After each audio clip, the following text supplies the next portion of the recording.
Olá, queridos alunos, reiniciando os nossos estudos compreendendo a doutrina espírita, especificamente o Livro dos Espíritos.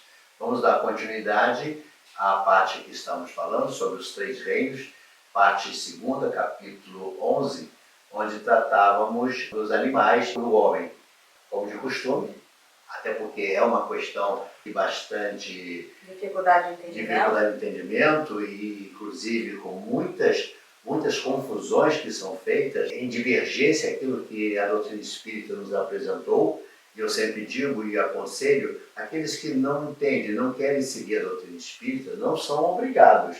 Mas quando eu digo que sou espírita e que sigo a doutrina espírita, eu preciso estar amoldado no meu pensamento àquilo que Kardec nos apresentou, ou melhor, aquilo que o mundo espiritual superior nos apresentou como sendo verdade, até que outra seja substituída, ou até que outra seja colocada em discussão e que confronte essas ideias. Até porque a doutrina espírita, como nós sabemos, é uma doutrina progressista e comporta sempre novos pensamentos, novos estudos, mas sempre galgado dentro de uma verdade, e não no pensamento único de um ou outro espírito. É necessário que haja uma colisão de ideias no mesmo sentido para que possa dar veracidade a essa nova forma. O que até então não ocorreu. O que se assiste são irmãos divagando sobre assuntos e conflitando com a doutrina espírita. Então, como de costume, sempre deixamos uma pergunta para que, ao final, possamos tentar responder à luz da doutrina espírita. Emanam de um único princípio a inteligência do homem e dos animais? Pensem com carinho. É muito importante compreendermos e tentarmos entender essa pergunta e a sua resposta para que possamos disseminar toda qualquer dúvida ou toda qualquer impressão equivocada que temos a respeito dos nossos animaizinhos que tanto amamos, que são tão importantes em nossas vidas, mas que para alguns é divorciado daquilo que a doutrina espírita nos apresenta como verdade. Não se esqueçam de se inscrever em nosso canal, ativar o sino para receber notificações de novas postagens e se estiverem gostando dos nossos vídeos, dá um like pra gente.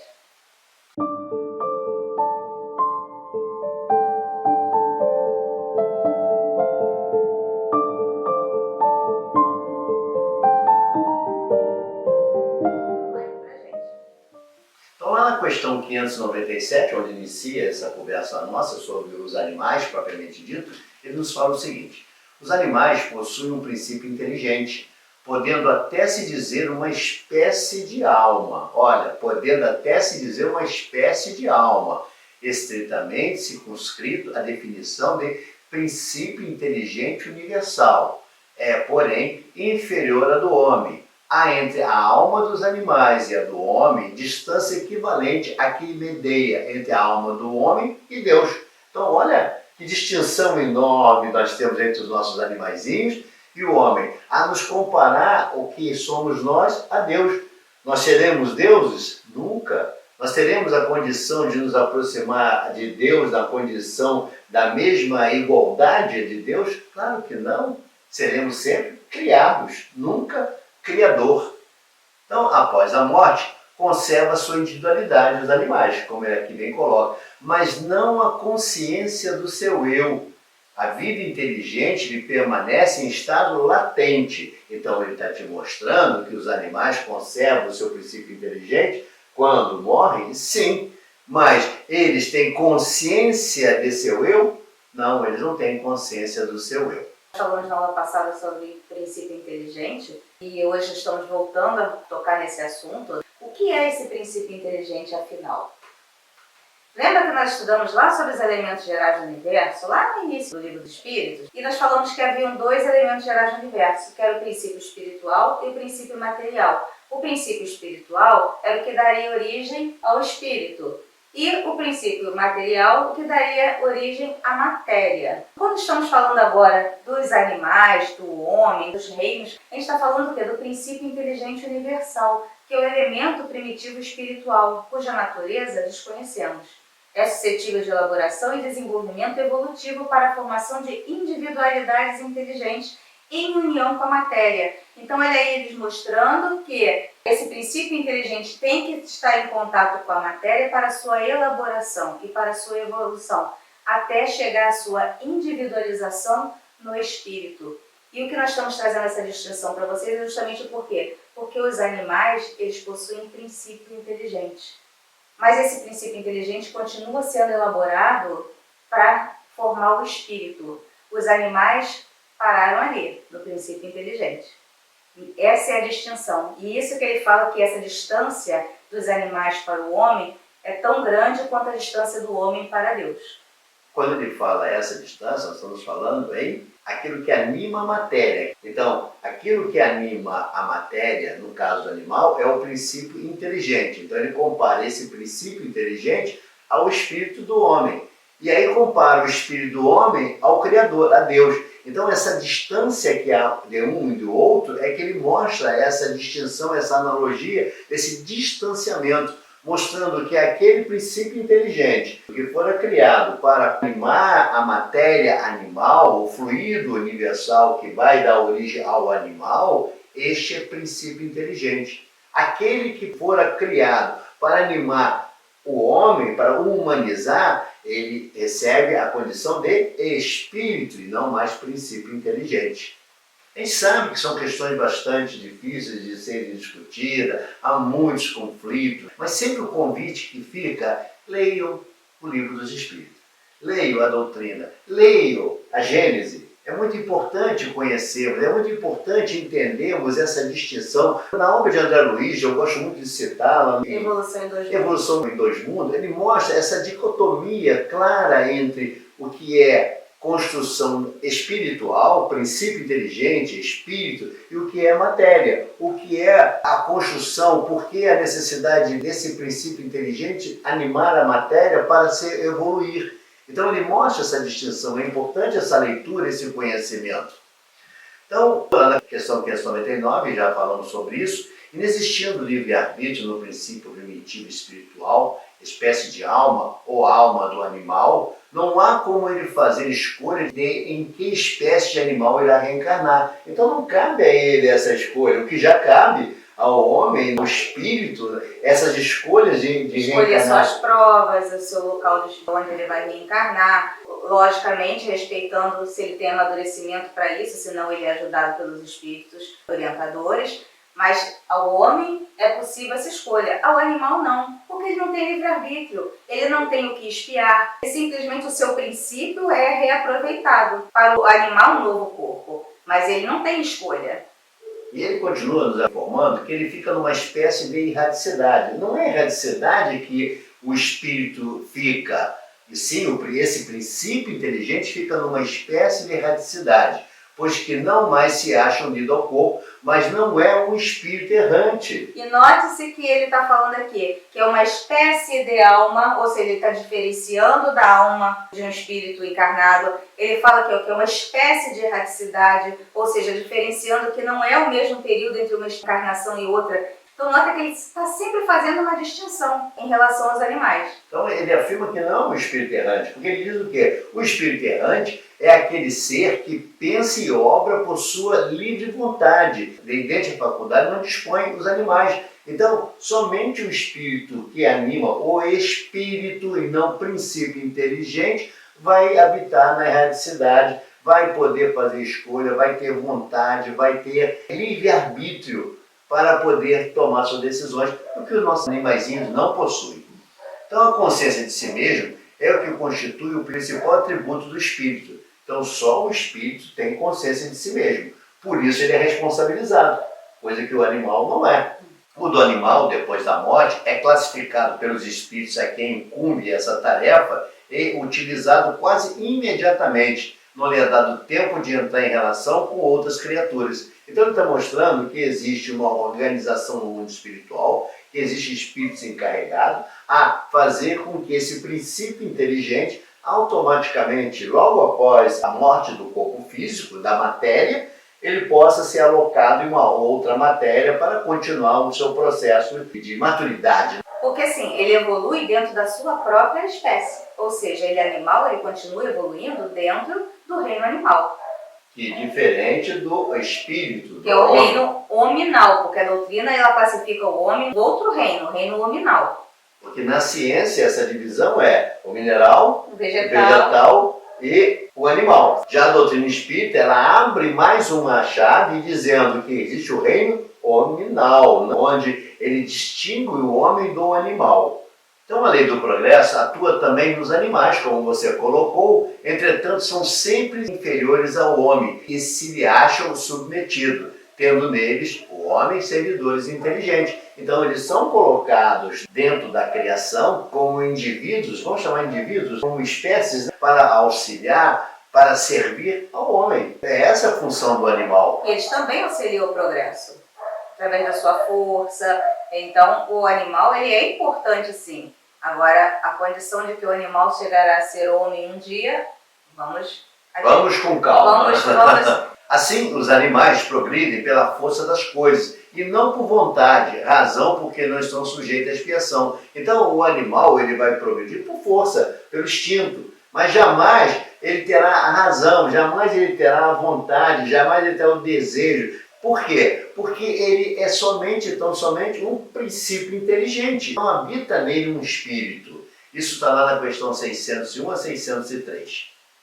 E lá na 604, ele continua nos falando: pois que os animais, mesmo os aperfeiçoados, existentes nos mundos superiores, então nos revela que no mundo superior existem animais também, são sempre inferiores ao homem. Sempre inferiores ao homem.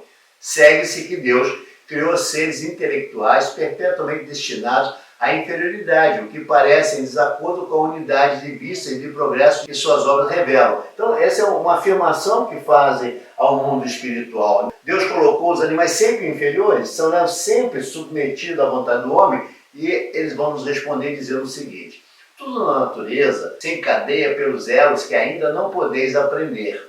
Assim, as coisas aparentemente mais díspares têm pontos de contato que o homem, no seu estado atual, nunca chegará a compreender. No seu estado atual. Ou seja, nós não temos condições ainda de entender isso. Por um esforço da inteligência, poderá entrevê-los, mas somente quando essa inteligência estiver no máximo grau de desenvolvimento e liberta dos preconceitos do orgulho e da ignorância. Logrará ver claro na obra de Deus. Até lá, suas muito restritas ideias lhe farão observar as coisas por um mesquinho e acanhado prisma.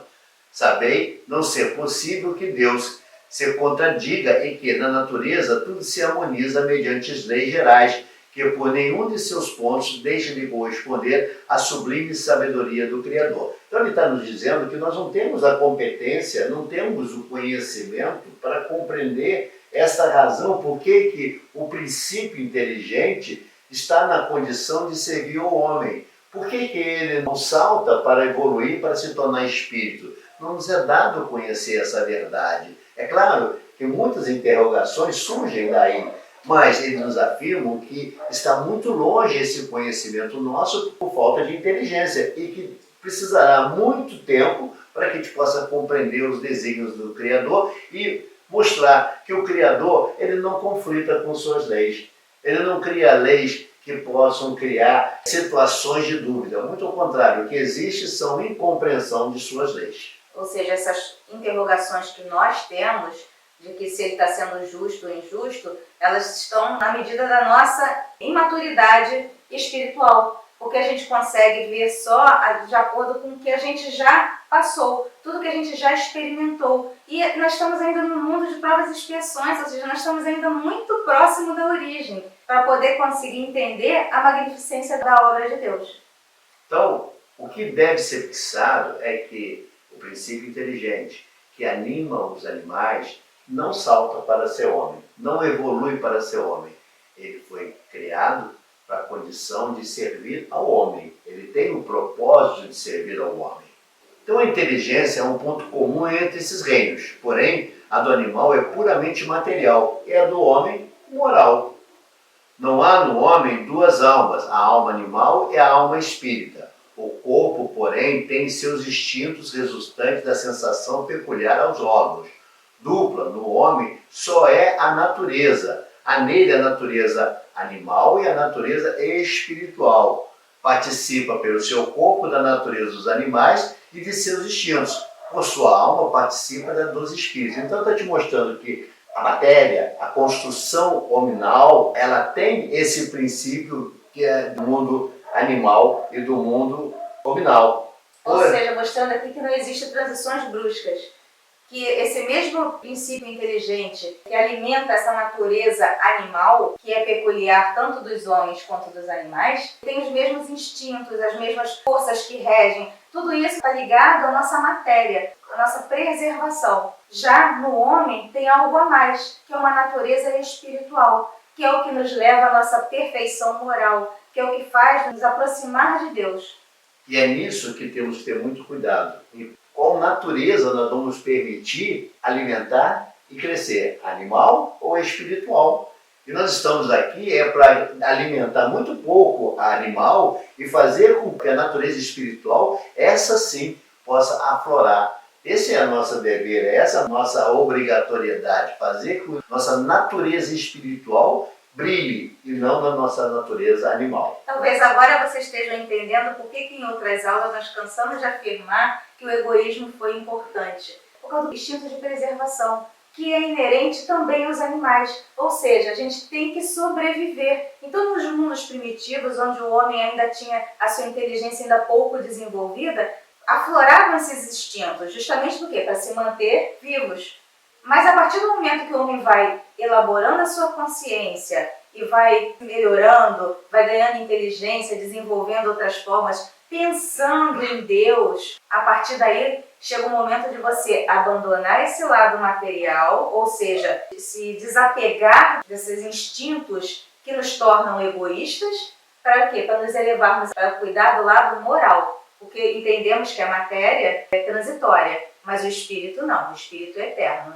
Então a natureza animal ela precisa ser aplacada. E é só de observar os animais se alimentando. Eles dividem o alimento deles? Não. O macho alfa alimenta-se primeiro, depois é que vão os outros. Vai nessa ordem. E quando tem um confronto entre animais para disputa de alimento, eles chegam a levar à morte. Sim. O que é isso? É a natureza animal. E nós temos que entender isso. Já no homem, quando ele se eleva à sua natureza espiritual, ele já compreende que essas lutas não são necessárias, que ele pode dividir, que ele pode compartilhar o seu alimento com o seu semelhante, que ele pode auxiliar seu semelhante, mas isso requer o quê? Uma lapidação da sua natureza espiritual. É essa função que nós estamos aqui no processo reencarnatório, fazer com que a nossa natureza espiritual se eleve e aplaque a natureza animal.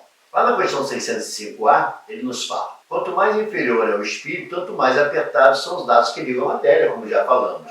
O homem não tem duas almas, a alma é sempre única em cada ser. São distintas uma da outra, a alma do animal e a do homem, a tal ponto que a de um não pode animar o corpo criado para o outro. Nota que ele fala alma, uma espécie de. Conquanto não tem a alma animal, que por suas paixões universais aos animais, o homem tem um corpo que, às vezes, o rebaixa até eles. Por isso que o corpo é um ser dotado de vitalidade e de instintos, porém inteligentes, e restrito ao cuidado que a sua conservação requer. Então ele está mostrando o quê? Que ao animal e o homem, o corpo tem similitudes, inclusive as suas naturezas, seus instintos. Porém, a natureza espiritual, o animal já não possui. O animal não tem essa consciência. Por isso é um contrassenso quando se vê o homem agredindo o animal. E aí fica o questionamento: quem é mais animal?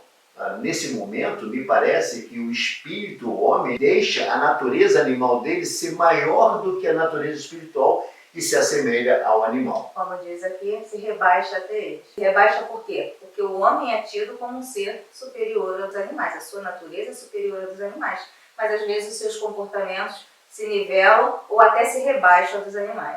E lá na questão 605, nota de Kardec, ele fala o seguinte: encarnado no corpo do homem, o espírito lhe traz o princípio intelectual e moral que o torna superior aos animais. As duas naturezas dele existentes dão às suas paixões duas origens diferentes. Umas provêm do instinto da natureza animal, que já comentamos, provindo as outras da impureza do espírito, de cuja encarnação é ele, a imagem, e que mais ou menos simpatiza com a grosseria dos apetites animais. Purificando-se, o espírito se liberta pouco a pouco da influência da matéria. Sob essa influência, aproxima-se do bruto, isento dela, eleva-se à sua verdadeira destinação. O que essa questão está te dizendo? que o espírito, não o princípio inteligente, mas o espírito que anima o homem, que torna-se o homem, ele abriga as duas naturezas, animal e espiritual. Quando eu deixo essa natureza animal se elevar, eu diminuo essa natureza espiritual e me torno, na verdade, um animal. Quando, ao contrário senso, eu faço essa natureza animal diminuir a sua força, diminuir a sua intensidade, diminuir os seus instintos, eu faço ressurgir a natureza espiritual. E aí sim eu vou compreender a verdadeira destinação do espírito, que é aquela que vemos falando desde o início, para a qual fomos criados. Fomos criados simples e ignorantes, com o propósito de nos tornarmos seres angelicais. Este é o propósito final, essa é a destinação de todo espírito. Então, ele tem essas duas naturezas dentro dele, que o animal não possui, e ele precisa aplacar essa natureza animal para fazer ressurgir a natureza espiritual, que é a verdadeira natureza do espírito. E aí vocês podem estar se perguntando também, por que então que Deus não criou dois princípios diferentes desde a sua origem? E aí fica a resposta. Por que o Criador dispensaria dois princípios para colher elementos, para se elaborar, quando um só pode fazer isso e quando ele tem a sua destinação, ele continuar se elaborando para dar outra destinação e com todas aquelas suas aquisições, ele pode continuar se elaborando e formar outra criação diferente? Então, como ocorre? O princípio inteligente ele vai se elaborando. Formou os animais? Legal. Ele pode continuar se elaborando. Formou o homem? Legal. E ele vai continuar se elaborando, se tornando um ser angelical. Mas nós estamos falando, lembre-se, de espírito e princípio inteligente. Mas não é muito diferente do que acontece com a matéria, não contrariando Darwin. Porque a matéria também, ela vai se elaborando e aqueles que são mais fortes vão sobrevivendo e vão dando origem a novas espécies e passando por situações e climas diferentes, se adaptando até chegarmos a ter o homem. E aí vem a questão do macaco, que a Gênesis vai nos falar que existe uma hipótese, que é afirmada em forma de hipótese, desta evolução, onde esse espírito pode ocupar essa roupagem do macaco já numa condição de espírito, ou seja, aproveitando aquela construção biológica, naquela formação biológica, para continuar a sua evolução. Mas ela alerta que é só roupagem material. Não é o macaco se tornando homem. É a roupa, ou seja, a veste, o corpo carnal se elaborando para formar o corpo do homem. Exatamente, porque até o macaco, o que nós temos? Princípio inteligente. Já quando eu estou falando em homem, que lá vamos falar os homens lá, os primórdios da criação, que este corpo com formação semelhante ao do macaco, ali está sendo habitado o princípio inteligente? Não. Ali está sendo habitado espírito. Parece difícil essa compreensão e demanda uma série de estudos para chegarmos a essa conclusão, mas é importante entendermos essa diferenciação. O Criador não vai contrariar suas leis, a doutrina espírita não vai contrariar Darwin de forma alguma, não vai contrariar as leis da evolução, muito ao contrário, ela te explica. E ela te orienta no sentido de que é perfeitamente amoldável essa condição do corpo material macaco ser habitado por um espírito e não mais pelo princípio inteligente. Continuando lá na questão 606 a 607, ele nos fala: de onde tira os animais o princípio inteligente que constitui a alma de natureza especial de que são dotados? Onde é que sai esse princípio inteligente? Acabamos de falar, né? Exatamente. Do elemento inteligente universal. Lembra que nós fizemos essa dicotomia? Da mesma forma que nós falamos da matéria, que todas as matérias existentes do universo, elas tiveram origem num único elemento, que é o fluido cósmico universal, ele dá origem à diversidade de matérias que nós vemos aqui, até o nosso corpo de carne. É ele que dá a origem. Porém, quando a gente está falando de espírito ou espécie de alma dos animais, a origem também é una, que é o princípio inteligente universal. E ele continua: então emana de um único princípio a inteligência do homem e dos animais? Foi a pergunta que fizemos. Ele nos responde: sem dúvida alguma. Olha, sem dúvida alguma. Porém, no homem, passou por uma elaboração que o coloca acima da que existe no animal. Olha ele te mostrando que esse princípio inteligente ou esse elemento inteligente universal é comum, porém aqueles que são destinados à criação do homem, do reino hominal, este já passa por uma elaboração diferenciada. Ele já não mais conserva as mesmas formações do animal. Ele vai ter elaborações que vai melhorar, que vai trazer a ele consciência de si mesmo. E isso que o animal não possui. Ele continua nessa afirmação dizendo: o estado da alma do homem, na sua origem, ou seja, princípio inteligente, olha afirmando que o homem tem na sua origem o princípio inteligente, o elemento inteligente universal comum, ele vai te dizer que esse princípio inteligente destinado à formação do homem, do espírito, ele passa por elaborados processos de transformações em existências precedentes ao da humanização. Então ele está te mostrando que esse princípio inteligente, ele vai passar por diversos, aí vem a poesia que é falada de Rumi, né?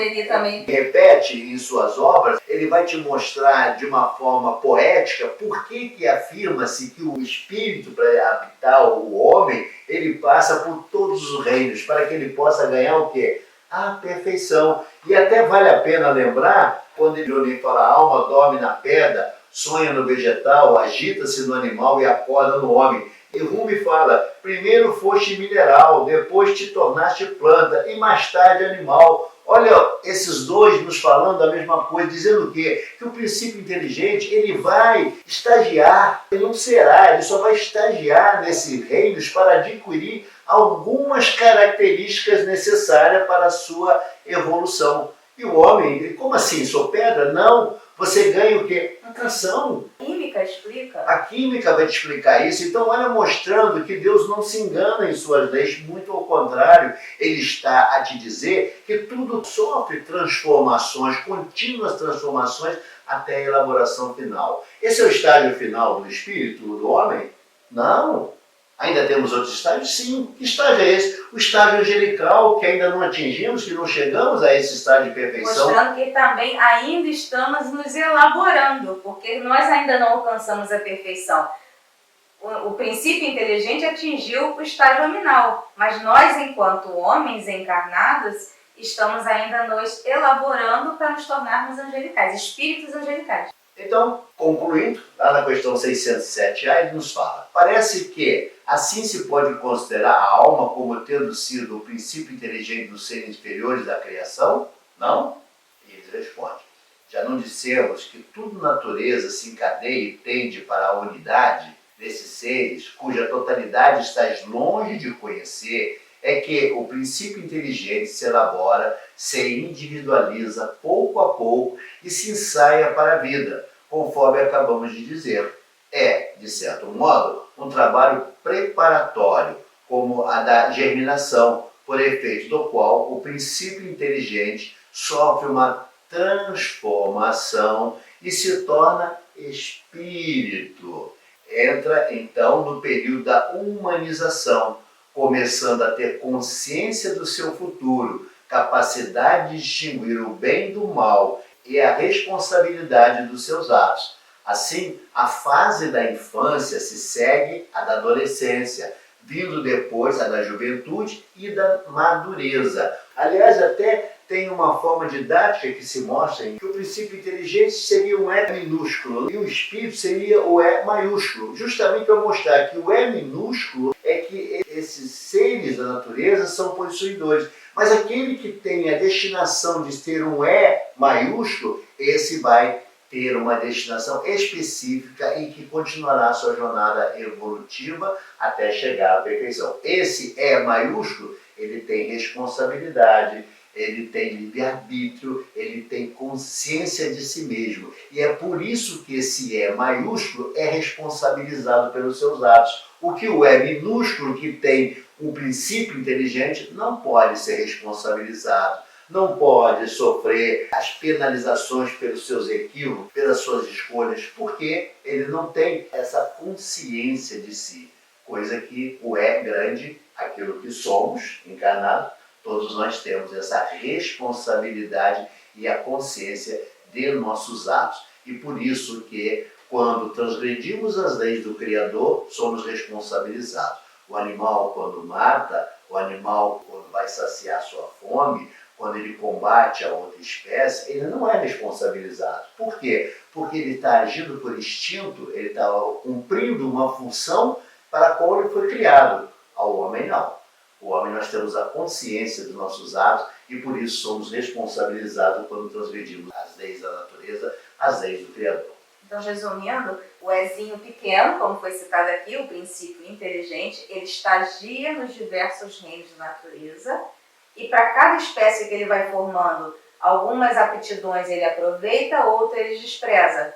Então, mostrando que para algumas espécies ele acumula algumas aptidões, para outras. Não precisa de criar um princípio inteligente para formar um pássaro, um princípio inteligente para formar um peixe, um princípio inteligente para formar um homem. O mesmo princípio inteligente ele vai estagiando nesses reinos e para cada espécie formada ele vai aproveitando algumas aptidões. O que precisa ficar bem claro para todos nós, que o princípio inteligente que irá compor o reino nominal, ele é único, ele não é o mesmo que habita nos nossos animaizinhos. Os nossos animaizinhos não têm alma, os nossos irmãozinhos não têm espírito, os nossos irmãozinhos não vão para a cidade, os nossos animaizinhos não têm livre-arbítrio, não têm escolha. Então tenhamos esse pensamento em mente, amoldado àquilo que a doutrina nos apresenta. Não concordo, ok, é um direito seu. Então não me diga que você é espírita. Você pode não concordar, pode não aceitar. Mas no momento que eu digo eu sou espírita, eu rezo nessa cartilha, eu tenho que entender o que essa cartilha me diz e acompanhar essa cartilha. Não concordo, então eu tenho que mudar de segmento, porque segmento não me serve. Ou se você ainda tem dúvidas, abra sua mente, busque outras literaturas que corroboram com essa assertiva da doutrina espírita. André Luiz, Evolução em Dois Mundos, é um que traz uma explicação até bastante técnica, bastante científica a respeito dessa evolução, nos trazendo clareza, amplificando o nosso entendimento. Então busque, tem outras obras também, com certeza, que vão ajudar a esclarecer. O que não pode é criarmos fantasias, ilusões, seguir imaginações férteis de alguns autores que, por desconhecimento, criam um romancinho em verdades. Não é isso que a doutrina nos fala. O que a doutrina nos fala é isso que eu estou vos apresentando. Leiam, compreendam, estudem, debrucem sobre a obra. Tentam entender aquilo que é o pensamento do mundo espiritual, para que você possa compreender e se livrar dessas percepções equivocadas daquilo que são apresentadas por alguns irmãos, cujo objetivo não é outro a não ser vender as suas obras, né, e obter lucros daqueles que ainda não têm esse conhecimento. A doutrina está aí para nos dar conhecimento, ela está aí para descortinar essa verdade, para abrir as nossas visões, para que nós possamos nos libertar. Esperamos que vocês tenham gostado desse ponto. Como dissemos, é um ponto de bastante conflito, de bastante indagação, merecedor de nos debruçarmos cada vez mais nesses estudos e nos aprofundar, mas esta é a ideia. Então esperamos encontrá-los no próximo encontro e que a paz do Mestre Jesus habite em nossos corações. Fique em paz.